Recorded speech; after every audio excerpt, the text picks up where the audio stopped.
Meus amigos, no último dia 22 de maio, o FRAC, o Comitê de Ação à Resistência Fungicidas, publicou um comunicado reportando que foram encontradas novas mutações no fungo que causa a ferrugem asiática da soja. Mutações essas que afetam o grupo químico dos triazóis e a triazolintiona proteoconazol. Então, primeiro vamos entender qual que é o impacto dessas mutações. Pensando num fungo tipo selvagem, ou seja, um fungo que não foi exposto às moléculas fungicidas, vamos dar como exemplo o triazol. O triazol ele vai inibir uma enzima chamada lanosterol alfa-desmetilase, que é uma enzima que está envolvida na biossíntese do ergosterol, um lipídio da membrana da célula do fungo. Então, quando eu tenho a molécula efetiva, eu tenho a enzima e essa molécula vai se ligar a essa enzima inibindo esse processo.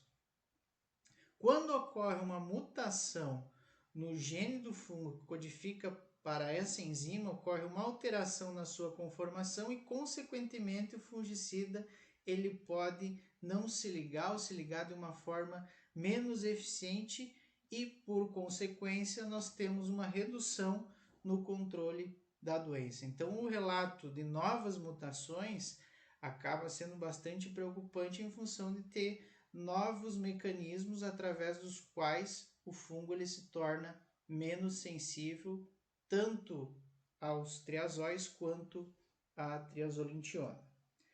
Só que o interessante é que foi feito um trabalho que mostrou que essa resistência ela é afetada de forma diferente dependendo do triazol, triazolintiona ou do mecanismo de ação dos inibidores da desmetilação. Então aqui são resultados de EC50, ou seja, a dose que inibe em 50% o crescimento do fungo.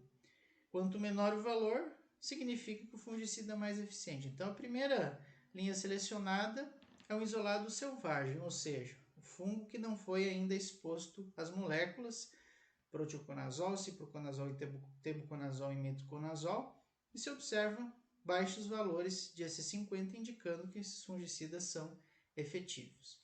Só que quando o fungo tem mutação, notem que os valores de EC50 eles já são maiores.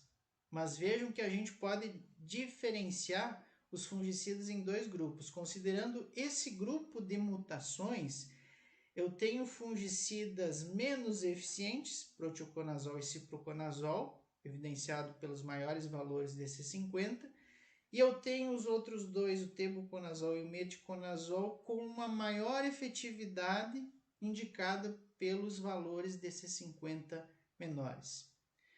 Agora vejam que interessante, quando eu comparo um outro grupo de mutações que ocorrem no fungo da ferrugem, a situação se inverte.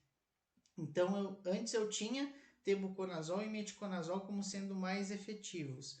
Agora tenho outra mutação, tebuconazol e meticonazol são menos efetivos e o proteoconazol e o ciproconazol tornam-se mais efetivos. Esse é um resultado muito interessante, pessoal, porque aqui a gente tem os dois principais grupos de mutações que ocorrem em nível da América do Sul, pegando Brasil, Paraguai, do fungo da ferrugem. Esses são os dois principais grupos de mutações que ocorrem. Então, eu tenho um grupo de mutações em que proteoconazol e ciproconazol vão ser mais afetados, e eu tenho outro grupo de mutações que o tebuconazol e o meticonazol vão ser mais afetados. Ou seja, a resistência cruzada ela não é completa.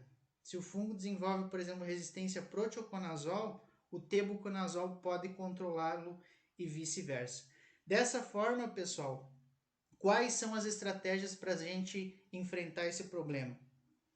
Rotacionar ingredientes ativos dentro do grupo dos DMIs, dos inibidores de desmetilação, tá? Em função de a gente ter um caso bastante peculiar da resistência ser cruzada e incompleta.